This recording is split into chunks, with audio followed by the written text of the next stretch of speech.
Hello everyone, welcome to proxy Gyan. मेरा नाम शबाज है दोस्तों। उम्मीद करता हूँ आप सब अच्छे होंगे और एग्ज़ाम्स के लिए अच्छे से तैयारी कर रहे होंगे, क्योंकि हाल ही में कई सारे गवर्नमेंट के नोटिफिकेशंस अभी आ रहे हैं। एसएससी सीजीएल जो हाल ही में नोटिफिकेशन आया है, तो अब उम्मीद करता हूँ आपने अप्लाई किया होगा, क्योंकि हर कॉम्पिटिटिव एग्ज़ाम्स, चाहे वो एसएससी ले लीजिए या फिर आप बैंकिंग ले लीजिए, रेलवेज ले लीजिए, राइट, तो करंट अफेयर्स एक इम्पॉर्टेंट पार्ट प्ले करता है हर एक कॉम्पिटिटिव एग्ज़ाम में। अगर आपने दूसरे सेक्शंस में थोड़ा बहुत आगे पीछे हो जाए, अगर आपने करंट अफेयर्स को अच्छे से करके आया, तो यहाँ पे आपको प्लस पॉइंट मिलेगा, राइट। तो चलिए आज का टॉपिक हम शुरू करते हैं। ये भी वेरी इंपॉर्टेंट टॉपिक है। हाल ही में आपने न्यूज़ में देखा होगा कि एक पार्लियामेंट्री स्टैंडिंग कमेटी को बनाया गया था कोविड-19 मैनेजमेंट को लेकर। तो उन्होंने अभी रिपोर्ट को सबमिट किया है। कई सारे सजेशंस इन्होंने दिए हैं। सारा कुछ हम डिस्कस करेंगे और छोटा सा एक स्टैटिक पार्ट भी हम डिस्कस करेंगे कि स्टैंडिंग कमेटी क्या होती है और इसके कितने टाइप्स होते हैं। तो चलिए आज का लेक्चर शुरू करते हैं। लेक्चर शुरू करने से पहले एक छोटा सा अपडेट मैं आपको देना चाहता हूँ कि अगर आपको इसी तरह इंटरेस्टिंग लेक्चर्स देखना है तो हमारा वेबसाइट है www.proxygyan.com। तो वहाँ पे जाइए, आपको कई सारे एंट्रेंस लेवल एग्ज़ाम क्लियर करने में कोर्सेस रहेंगे वहाँ पे। अपने रिक्वायरमेंट के हिसाब से आप परचेस कर सकते हैं। इसी तरह एजुकेटर्स ने कई इंटरेस्टिंग तरीके से आपको समझाया है बेसिक कॉन्सेप्ट्स को लेकर। तो आप जल्दी से जाइए, इस लेक्चर के बाद विज़िट कीजिए और जो लेक्चर आपके समझ में आए उसको आप परचेस कर सकते हैं। तो चलिए आगे बढ़ते हैं। जैसे मैंने आपको बताया पहले स्लाइड में ही कि अभी रिसेंटली पार्लियामेंट्री कमेटी फॉर्म की गई थी। तो इस standing committee on home affairs ने एक रिपोर्ट को सबमिट किया है कि किस तरह हम आगे चलकर इस कोविड-19 पैंडमिक को मैनेज कर सकेंगे और क्या क्या रिफॉर्म्स ला सकते हैं हम हेल्थ इंफ्रास्ट्रक्चर्स को लेकर, और इसकी वजह से क्या हुआ है, सोशल इम्पैक्ट किस तरह हुआ है और इसको हम किस तरह रिवाइव कर सकते हैं। ये सारा कुछ इन्होंने बताया है, क्योंकि अभी तो 2020 हो चुका है दोस्तों। हम ईयर एंड आ चुके हैं। ये ईयर में आपने कई सारे अप्स एंड डाउन्स देखे हैं लॉकडाउन को लेकर, और इकोनॉमिक ग्रोथ हमारी किस तरह नीचे आ चुकी थी, -24% तक हम जा चुके थे। तो इसको किस तरह रिवाइव किया जाए और प्रॉपर एक लीगल प्रोविजंस किस तरह प्रोवाइड करें ताकि आगे चलकर हम इस पैंडमिक को, या फिर कोई भी पैंडमिक आए तो हम इसे इजीली टैकल कर पाएंगे, राइट। तो चलिए इनके रिकमेंडेशंस को हम देख लेते हैं एक बार, इन्होंने क्या क्या अपने रिपोर्ट में सबमिट किया है। तो पहली बात, इन्होंने एक हेल्थ पब्लिक एक्ट को बनाने के लिए कहा है, पब्लिक हेल्थ एक्ट को, ताकि एक प्रॉपर लीगल प्रोविजंस हो, क्योंकि इस पैंडमिक की वजह से प्राइवेट हॉस्पिटल्स के पर एक प्रॉपर रेगुलेशन मिस हो चुकी है गवर्नमेंट की, राइट। तो उसके वजह से कई सारे इलीगल एक्टिविटीज़ हो रही हैं, लाइक ब्लैक मार्केटिंग करना मेडिसिन का, और कोई प्रॉपर स्टैंडर्डाइज नहीं है उनके पास, राइट। तो गवर्नमेंट एक प्रॉपर अवेयरनेस कैंपेन लेकर आना चाहिए और प्रॉपर एक लीगल प्रोविजंस को लाना चाहिए, ताकि इसके तहत प्रॉपर पेनल्टीज़ डाली जाए इन प्राइवेट हॉस्पिटल्स के पर, राइट। क्योंकि क्या हो रहा है, इश्यूज़ अगर आप देखें तो due to this pandemic government hospitals के पास बेड्स की कमी हो चुकी है। तो many of the people are moving towards the private hospitals. इसका फ़ायदा ये लोग उठा रहे हैं, और जैसे देखें कि आईसीयू बेड्स अगर कम पड़ रहे हैं पब्लिक सेक्टर हॉस्पिटल्स में, और बेसिकली मेन बात यह है कि प्राइवेट हॉस्पिटल्स इनएक्सेसिबल है और अफोर्डेबल नहीं है हर किसी को। इवन मिडिल क्लास फैमिली अगर आप ले लें तो वो भी अफोर्ड नहीं कर पाएगी। तो government has to come up with the legal provisions in order to regulate them, ताकि जो भी एक्सपेंडिचर से करते हैं लोग जो प्राइवेट हॉस्पिटल्स के ऊपर, वो प्रॉपरली रेगुलेट हो। क्योंकि अगर आप देखें तो ये लोग जो है कैशलेस फैसिलिटीज़ को डिनाई कर चुके हैं, राइट। बिकॉज क्या होता है, अगर आप कैशलेस फैसिलिटी करेंगे इन प्राइवेट हॉस्पिटल्स में, तो आपको इनके ऊपर प्रॉपर चेक करने को मिलेगा। आरबीआई प्रॉपर चेकिंग रहेगी, प्रॉपर मॉनिटर किया जाएगा कि किसके अकाउंट में कितना पैसा ट्रांसफ़र हो रहा है, राइट, और कहाँ कहाँ पे इनका एक्सपेंडिचर कट कर सकते हैं। ये कोई प्रोविजन ही नहीं है, और पहली बात तो, और कई सारे चार्जेस रिवाइव कर रहे हैं पेशेंट्स के ऊपर। इसके वजह से जो हेल्थ एक्सपेंडिचर है वो बढ़ता जा रहा है हर एक पेशेंट्स के ऊपर। तो government has to come up with some awareness campaigns. और मेनली क्या हो रहा है, इस पैंडमिक की वजह से एक सोशल स्टिग्मा फॉर्म हो चुका है दोस्तों लोगों के बीच में, कि अगर मेरा पॉजिटिव निकल जाए तो लोग मुझे आइसोलेट कर देंगे, राइट, घर से बाहर निकाल देंगे, मुझे कहीं दूर रहना पड़ेगा जाकर एक प्रॉपर आइसोलेशंस में। इसके वजह से कई सारे लोग जो है डर रहे हैं टेस्ट कराने भी, राइट। यहाँ पे डिसीज़ फैलने के बहुत सारे चांसेस है। बेसिकली ये सारे केसेस आपको विलेजेस में देखने को मिलेंगे। फार्मर्स हो गया, या फिर कई सारे जो गिग वर्कर्स हैं, अगर वो लोग पॉजिटिव भी हैं तो लोगों में बता नहीं सक रहे हैं वो लोग, राइट। तो ये डर फैल गया है लोगों के बीच में कि इनके साथ जो है प्रॉपर ट्रीटमेंट नहीं होगा, इनको बड़े ही बुरे बर्ताव के साथ रखा जाएगा कहीं शहर से दूर। ऐसा कुछ नहीं है। सो गवर्नमेंट भी अवेयरनेस कैंपेन क्रिएट करें ताकि इन लोगों के बीच में भरोसा आए, आगे बढ़कर ये लोग टेस्ट करें और अगर पॉजिटिव है तो उनको प्रॉपर ट्रीटमेंट दी जाए, घर जैसा माहौल हो उनको लिए भी, राइट। और जितने भी हॉस्पिटल वर्क्स है उनके ऊपर एक प्रॉपर निगाह रखी जाए। तो नेक्स्ट उन्होंने ये भी कहा है कि नेशनल डिजास्टर मैनेजमेंट एक्ट 2005 के तहत एक नेशनल प्लान को तैयार किया जाए। गाइडलाइंस रहे कि ऑल इंडिया एक ही गाइडलाइंस को इशू करें ताकि लोगों में कभी भेदभाव ना हो कि देखिए थोड़े पैसे वाले लोग उनके साथ अलग ट्रीटमेंट हो और थोड़े जो गरीब लोग हैं उनके साथ अलग ट्रीटमेंट हो। It should not be happen. और एक प्रॉपर कोऑर्डिनेशन हो बीच में बिटवीन सेंटर एंड स्टेट्स को लेकर, राइट। क्योंकि अभी जो क्राइसिस आई है ये क्राइसिस ना मनी को देखती है, राइट, ना स्टेटस को देखता है, हर किसी को हो रहा है। तो इसकी वजह से क्या हो गया, प्रॉपर कोऑर्डिनेशन होना बहुत ज़रूरी है। अगर इस वक्त गवर्नमेंट, स्टेट गवर्नमेंट ले लीजिए या सेंट्रल गवर्नमेंट ले लीजिए, आगे चलकर बढ़ चढ़कर कोई स्टेप्स ना निकाले तो बेसिकली ज़्यादा नुकसान तो गरीब लोगों का ही होगा, मिडिल क्लास फैमिली का ही होगा, क्योंकि वही लोग ज़्यादातर पीछे जाते हैं इन क्राइसिस में। ये क्राइसिस हेल्थ क्राइसिस ही नहीं बल्कि जीडीपी डाउन हो या फिर एम्प्लॉयमेंट सेक्टर डाउन हो, तो हर किसी का सेक्टर अगर डाउन हो जाए तो फर्स्ट इफेक्ट जो पड़ने वाला है वो ये माइग्रेंट वर्कर्स को पड़ेगा, गिग वर्कर्स को पड़ेगा और मिडिल क्लास फैमिली को, राइट। सो रिच वर्कर, जो रिच पीपल है वो किसी तरह जी लेंगे, but what about the poor people, what about the agriculture sector, what about the farmers, what about the MSMEs, right? So there must be the proper coordination between the governments of central and state governments, right?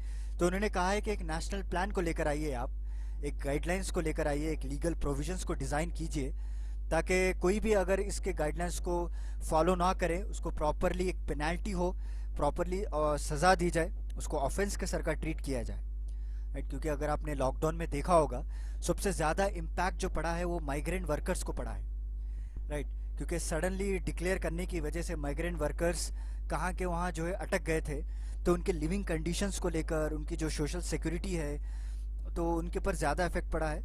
तो इसकी वजह से क्या होता है, basically it indirectly create a burden on government itself, right. उनकी living conditions अगर proper नहीं होगी तो वहाँ पे डिसीजेस फैलना शुरू हो जाएंगे।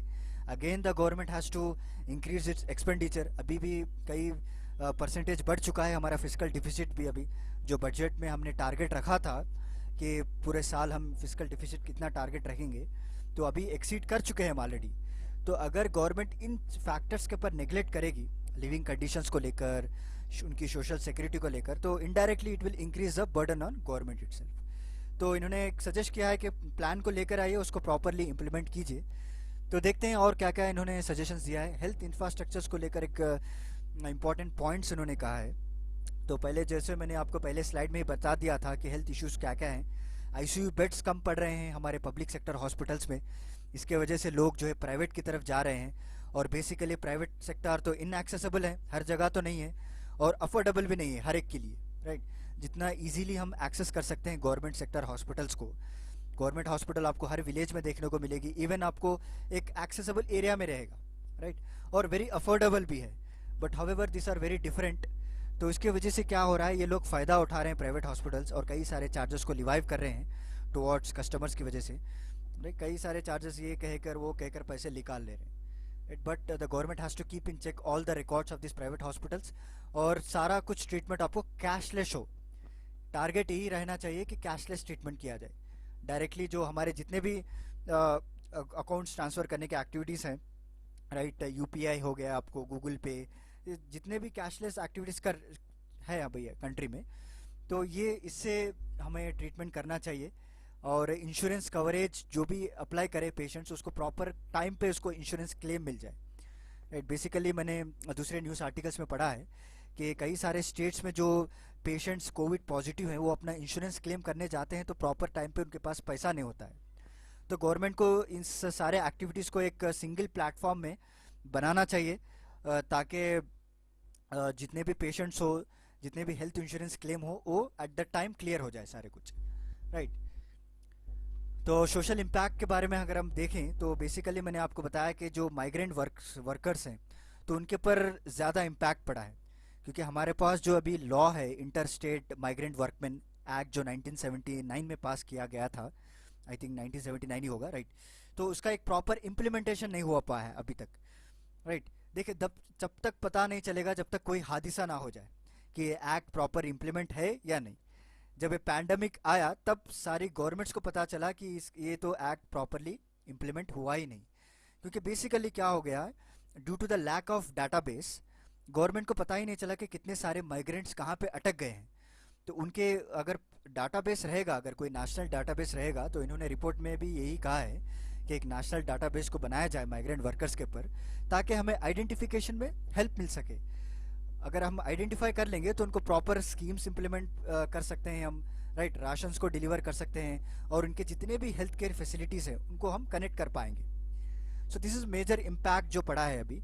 अगर आपने देखा होगा कई सारे न्यूज़ जो चैनल्स में कई सारे दर्दनाक वीडियो भी सामने आए हैं कि पैदल चल रहे हैं, कई सारे प्रेग्नेंट वुमेन्स हैं वो भी पैदल चलना शुरू कर दिए हैं, एक स्टेट से अपने घर को वापस जा रहे हैं, क्योंकि उनको प्रॉपर, पहली बात तो इस लॉकडाउन की वजह से उनकी रोज़ी जा चुकी है, because they work on daily wages, right. सारा इंफ्रास्ट्रक्चर का काम रुक गया है, राइट। कोई बिल्डिंग एक्टिविटीज़ नहीं हो रही हैं, तो इनके बेसिकली मेन उनका जो मार पड़ा है वो अपने पेट पे पड़ा है, राइट। अगर आदमी काम करता है खाने के लिए, अगर उसे खाना ही ना मिले सीधा, तो ऑब्वियसली वो कुछ ना कुछ ऐसे स्टेप्स उठाएगा जो उसके हेल्थ पे भी इम्पैक्ट पड़ेगा और उसके फैमिली पे भी इम्पैक्ट पड़ेगा। तो अगर आपने देखा होगा कई सारे माइग्रेंट वर्कर्स एक स्टेट से अपने घर को जा रहे हैं दूसरे स्टेट्स को, उसमें कई सारे प्रेग्नेंट वुमेन्स हैं, कई सारे सर्वे भी किया गया था। तो ये सारा कुछ होने की वजह क्या है, डाटाबेस। गवर्नमेंट के पास एक डाटाबेस नहीं है ताकि उनको पता चले, हाँ भाई इतने स्टेट्स में इतने सारे वर्कर्स हैं, हम ऐसी पॉलिसीज़ को निकालेंगे ताकि उनको प्रॉपरली इम्प्लीमेंट कर पाएँ और प्रॉपरली उनको डिस्ट्रीब्यूट कर पाएँ। Basically right, policies banana is not an important thing, उसको आप कैसा इम्प्लीमेंट कर रहे हो, किस तरह आप डिस्ट्रीब्यूट कर रहे हो लोगों के बीच में, किस तरह अवेयरनेस फैला रहे हो। आजकल इतने पॉलिसीज़ हैं, गवर्नमेंट ने इतने पॉलिसीज़ इम्प्लीमेंट कर दिए हैं, बट लोगों को अगर आप सर्वे करेंगे तो कई सारे, most half of the policies उनको पता ही नहीं है कि इनके तहत इसको ये फ़ायदा रहेगा, इसके ये फ़ायदा रहेगा, right. This is because of lack of awareness. तो government has to come up with some planning, right, और कुछ स्किल डेवलपमेंट प्रोग्राम भी लेकर आना चाहिए, और ताकि आगे चलकर इमरजेंसी ऐसी आ जाए तो हम इसको इजीली टैकल कर पाएंगे, राइट। तो इन्होंने कई सारे स्टेप्स को भी सजेस्ट किया है कि सब्सिडाइज रेट्स पे इनको जो है फूड दिया जाए, और जो भी फॉर्मल इनफॉर्मल सेक्टर्स के लोग हैं, इनके जो जॉब्स जा चुके हैं, उनको भी लोन्स प्रोवाइड किया जाए ताकि वो वापस से रिवाइव हो सकें, राइट। और प्रॉपर वेजेस, इनको मिनिमम वेजेस दी जाए, डिसेंट मिनिमम वेजेस जो मनरेगा के अंदर इनको दी जाती है, वो भी रोक दी गई थी कुछ दिनों के लिए, अभी फिर रिवाइव हो चुका है, राइट। और बेसिकली डायरेक्ट बेनिफिट ट्रांसफ़र की जाए इनको। और जो इसके वजह से क्या हुआ है दोस्तों, स्टूडेंट्स के भी बहुत इम्पैक्ट पड़ा है इस लॉकडाउन की वजह से, राइट। कई सारे अभी ऑनलाइन एजुकेशंस हो चुके हैं, चाहे वो कॉलेजेस ले लीजिए, स्कूल्स ले लीजिए। तो इसके वजह से जो बच्चे हैं विलेजेस में जिनके पास इंटरनेट एक्सेस नहीं है, इंटरनेट कनेक्टिविटी नहीं है, तो कई सारे ड्रॉप आउट्स हमने देखने को मिला है। अगर आप सर्वे देखें तो कई सारे ड्रॉप आउट्स हो गए हैं, क्योंकि due to the lack of this online facilities. तो इन लोगों को एक ऐसे लो सब्सिडाइज रेट्स पे टैबलेट्स हो या फिर स्मार्टफोन्स हो या फिर कंप्यूटर्स को सप्लाई करें ताकि वो एजुकेशन से जुड़े रहें, राइट। और गवर्नमेंट जो अभी one nation one ration card का जो स्कीम लाई है, अभी कई सारे स्टेट्स में इसको पायलट बेसिस पे चला रहे हैं, उसको जल्द से जल्द ऑल इंडिया लेवल करें। और मिड डे मील स्कीम जो है उसको भी कंटिन्यू करने का इन्होंने कहा है। तो बेसिकली ये सारे चीज़ों को इंटीग्रेट करने के लिए local administration is very important part. अगर लोकल गवर्नमेंट स्ट्रिक्ट रही, right, local administration was very strong, तब ये सारे जितने भी राशन है, अलावेंसेस है, ये टाइम टू टाइम होते चले जाएंगे। सो इन्होंने ये भी सजेस्ट किया है कि लोकल एडमिनिस्ट्रेशन को पावर दिया जाए, उनको स्ट्रांग बनाया जाए, उनको फाइनेंशियली, इकोनॉमिकली और सोशली सपोर्ट किया जाए ताकि वो अपने खुद के जो प्रॉब्लम से वो खुद रिजॉल्व कर पाएँ, राइट। तो गवर्नमेंट जो है हर एक विलेज के पास जाकर तो देख नहीं पाएगी, right. They will just prepare the policies according to the data they have. उनके पास जो डाटा है उसके हिसाब से वो पॉलिसीज़ को बनाई जाएगी और इम्प्लीमेंट करने के लिए दे दी जाएगी। बट अगर आपने लोकल गवर्नेंस को भी एम्पावर कर दिया, उनको प्रॉपर बजट दे दिया, ताकि वो खुद के इश्यूज खुद रिजॉल्व करना शुरू कर देंगे, राइट।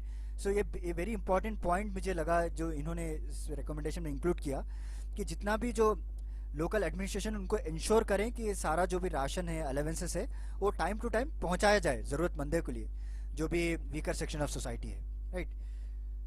तो इकोनॉमिक इम्पैक्ट हम देख लें तो बेसिकली जो एपिडेमिक डिसीज एक्ट 1897 है, तो इसको रिवाइज करने के लिए इन्होंने कहा है, और आजकल के ज़माने को उसको अपडेट किया जाए, उसको अमेंड किया जाए, ताकि फिर हम जो भी रूल्स एंड रेगुलेशंस है उसके हिसाब से ये कोप अप हो, राइट। और मेनली जो स्कीम्स हैं जो गवर्नमेंट बनाती आ रही है इतने सालों तक, और इस लॉकडाउन के भी अब कई सारे स्कीम्स को आपने देखा होगा, तो उसको प्रॉपर इम्प्लीमेंट करना ए वेरी इंपॉर्टेंट थिंग, क्योंकि poor implementation of government schemes is one of the most important reason for the economic impact. और कई सारे लोन डिसबर्सल डिले हो चुके हैं, राइट। एमएसएमई अगर आपने देखा होगा, एमएसएमईज के लिए कई सारे स्टेप्स को लेकर आई थी government, but however there will be delay in loan disbursal, तो इसके वजह से क्या हो रहा है, they are going into the losses, right. So because consumption expenditure कम हो चुका है इस लॉकडाउन की वजह से, तो गवर्नमेंट ने कई सारे स्टेप्स लिए हैं इस एक्सपेंडिचर्स को बढ़ाने के लिए। टैक्स एग्जम्पशंस हो गया, एलटीए एलटीसी आपने देखा होगा, राइट। कई सारे स्कीम्स को लेकर आए ताकि लोगों का जो एक्सपेंडिचर कंजम्पशन है वो बढ़े। इसके वजह से क्या होता है, प्रोडक्शन बढ़ेगा इंडस्ट्रीज़ में, लोगों को जॉब आएगी, जितने भी जॉब लॉसेस हो गए हैं इस पैंडमिक की वजह से, तो वापस से वो रिवाइव कर सकेंगे, right. So this is a entire chain. तो उन्होंने ये भी कहा है कि गवर्नमेंट स्कीम्स को इम्प्लीमेंट प्रॉपरली किया जाए ग्राउंड रियलिटी पे, और जो भी इन्होंने वादा किया है एमएसएमई सेक्टर्स को लोन डिसबर्सल के लिए, उसमें डिले ना हो, उसको टाइम टू टाइम डिसबर्स करते रहें। तो this are the very important recommendation which are given by this committee, parliamentary standing committee on home affairs. तो आपको एक ब्रीफ आइडिया हो गया होगा कि किस तरह से जो मौजूदा हालात है हमारे इंडिया में और किस तरह से इसको रिवाइव कर सकेंगे हम। तो आप भी अगर कोई अपने पॉइंट्स है तो आप इसको ऐड कर सकते हैं, right. This because brain storming is very important in this type of topics, right. अगर आप इंटरव्यू में जाएँ तो अगर आपको इंटरव्यूअर पूछे कि अगर आप कल के रोज़ आईएएस ऑफिसर बन जाते हैं या फिर कोई सेंट्रल गवर्नमेंट एम्प्लॉय बन जाते हैं, तो आप इन पॉलिसीज़ को किस तरह इम्प्लीमेंट करेंगे, right. Brain storming is very important. आप भी सोचिए और क्या गवर्नमेंट स्टेप्स उठा सकती है ताकि इस जो भी पॉलिसीज़ बनाई गई है उसका प्रॉपर इम्प्लीमेंटेशन हो, और जो जितने भी वीकर सेक्शंस ऑफ सोसाइटी उनको प्रॉपरली पहुंच सके, right. So this is about the brief about the report. तो चलिए अब थोड़ा बहुत स्टैटिक पार्ट भी हम डिस्कस कर लेते हैं, क्योंकि जैसे मैंने आपको बताया फर्स्टिंग स्लाइड में पार्लियामेंट्री कमिटीज़ के बारे में हम कुछ स्टैटिक पार्ट भी डिस्कस करने वाले हैं। तो बेसिकली दो टाइप ऑफ कमिटीज़ बनाई जाती हैं, एक तो स्टैंडिंग कमिटीज़ हो गया, दूसरा एडहॉक कमिटीज़ हो गया। Ad hoc committees in the sense they are temporary committees, time to time उनको ज़रूरत के हिसाब से बनाया जाता है, उसके बाद इसको फिर बंद कर दिया जाता है। But standing committees year wise इसको रिवाइव करते रहते हैं। तो ये दोनों जितने भी कमिटीज़ हैं पार्लियामेंट्री कमिटीज़, ये एक्चुअली अपना पावर जो ड्रॉ करते हैं from article 105 and article 118। Very important है दोस्तों दोनों आर्टिकल्स, आपको पूछ सकते हैं एग्जाम पॉइंट ऑफ व्यू से कि article 118 is related to which part, right. So दोनों articles, article 105 and article 118, they will deal with the parliamentary committees. तो स्टैंडिंग कमिटीज़ की बात कर ले तो जैसे मैंने आपको बताया, they are all permanent committees, जो हर साल इसको कॉन्स्टिट्यूट किया जाता है राज्यसभा के चेयरमैन के द्वारा या लोकसभा के स्पीकर के द्वारा, राइट। पीरियडिकली इनको कंटिन्यू रखा जाता है और कई सारे इश्यूज पे ये डिस्कस करते हैं, right.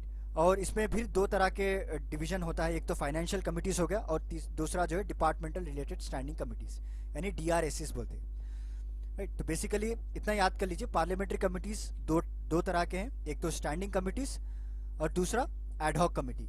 Ad hoc committee in the sense temporary, time to time उसको बनाया जाता है for a period of 3 months या फिर for a period of 6 months, उसके बाद उसको ख़त्म कर दिया जाता है। स्टैंडिंग कमिटी हर साल इसको बनाया जाता है and they are permanent, right. And they deal with the very important issues like finance हो गया, डिफेंस हो गया, राइट, एग्रीकल्चर हो गया। So they deal with the very important issues. So फिर आपको स्टैंडिंग कमिटीज़ में दो तरह के होंगे, एक तो फाइनेंशियल कमिटीज़ हो गया, एक डिपार्टमेंट रिलेटेड स्टैंडिंग कमिटीज़, मतलब हर एक डिपार्टमेंट में, चाहे मिनिस्ट्री ऑफ डिफेंस ले लीजिए आप, ओके, सो IT मिनिस्टर ले लीजिए या फिर मिनिस्ट्री ऑफ हेल्थ ले लीजिए, तो वहाँ पे हर एक डिपार्टमेंट में एक कमेटी बनाई जाती है ताकि जो भी स्कीम्स लाए ये प्रॉपरली स्टडी करते हैं और उसको सजेशंस भी देते हैं कि किस तरह इसको प्रॉपरली इम्प्लीमेंट कर पाएँ या फिर इम्प्रूव कर सकें। तो चलिए फाइनेंशियल कमिटीज़ की बात करें तो इसमें फिर आपको 3 इंपॉर्टेंट कमिटीज़ हैं। मैंने इसके बारे में मेरा एक लेक्चर है प्रॉक्सी ज्ञान चैनल पे, CAG के बारे में जब मैंने डिस्कस किया था तो इन कमिटीज़ के बारे में मैंने बताया था कि comptroller auditor general in committees को जो भी रिपोर्ट्स है वो ऑडिट करते हैं। तो फर्स्ट जो है पब्लिक अकाउंट्स कमेटी हो गया। मेनली इनका बेसिक ये काम है कि जितने भी एनुअल रिपोर्ट्स है गवर्नमेंट के उसको स्क्रूटनाइज करें कि कितना एक्सपेंडिचर हुआ है, कितना रिसीप्ट्स है, राइट, जो बजट में कहा गया था इसका प्रॉपर इम्प्लीमेंटेशन हुआ है या नहीं। This will all scrutinise by the public accounts committee, right. और CAG जो रिपोर्ट सबमिट करते हैं वो उस रिपोर्ट को भी यही लोग स्क्रूटनाइज करते हैं। और नेक्स्ट क्या होगा, एस्टिमेट कमेटी हो गया। They will estimate about the expenditure propose by the government in budget, right.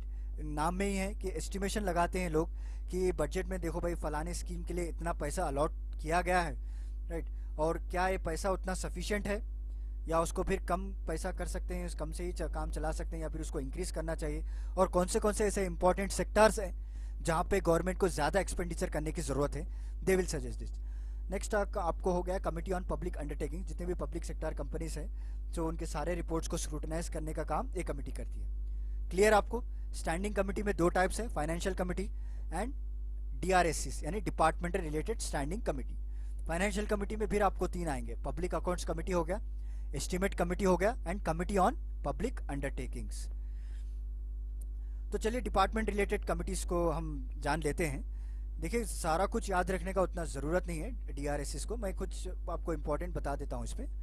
तो टोटल आपको 24 डिपार्टमेंटल स्टैंडिंग कमेटी रहेगी, 8 आपको अंडर राज्यसभा आएगी आपको और 16 अंडर लोकसभा रहेगी, राइट। हर एक DRSC में आपको 31 मेंबर्स रहेगा, 21 from Lok Sabha and 10 from Rajya Sabha. This are very important points, इसको आप याद रख लीजिए कि एवरी DRSC में आपको टोटल 31 मेंबर्स रहेंगे, 21 from Lok Sabha and 10 from Rajya Sabha. ये किसके द्वारा नॉमिनेट किया जाता है, या तो लोकसभा स्पीकर होंगे या फिर राज्यसभा के चेयरमैन रहेंगे, right. This are the very basics of DRSC। अब तक प्रेजेंट आपको 24 DRSCs मिलेंगे। So this are the few important department related standing committee. जैसे कि अगर आप देखें तो कमेटी ऑन एग्रीकल्चर हो गया, राइट। सो ये क्या काम करती है, related to the agriculture and food process industries, so it will come under this committee, right. Next आपको कमिटी ऑन इंफॉर्मेशन टेक्नोलॉजी हो गया। They will deal obviously they will deal with the information technology only. And committee on defence, they will deal with the defence department और defence ministry जो भी है इसके नीचे बनाई जाती है। और कमिटी ऑन एनर्जी हो गया, right. So this are the few important committees which I give it to you. आप एक बार देख सकते हैं, थोड़ा बहुत आइडिया रख लीजिए ताकि एग्जाम में अगर आप पूछे तो उसको रिलेट कर पाएंगे, राइट। तो उम्मीद करता हूँ आपको मेरा आज का लेक्चर पसंद आया होगा कि जो फैक्ट्स मैंने बताए, जो रिकमेंडेशंस उन्होंने दिया है, वेरी इंपॉर्टेंट है एग्जाम पॉइंट ऑफ व्यू से, राइट। मेंस में भी आप इसको लिख सकते हैं और कुछ डाटा अगर आप हो तो उसको ऐड कीजिए तो उस प्लस पॉइंट भी रहेगा आपको। तो चलिए तब तक मिलता हूँ मैं आपको नेक्स्ट लेक्चर के साथ कुछ इंटरेस्टिंग टॉपिक के साथ। तब तक के लिए धन्यवाद।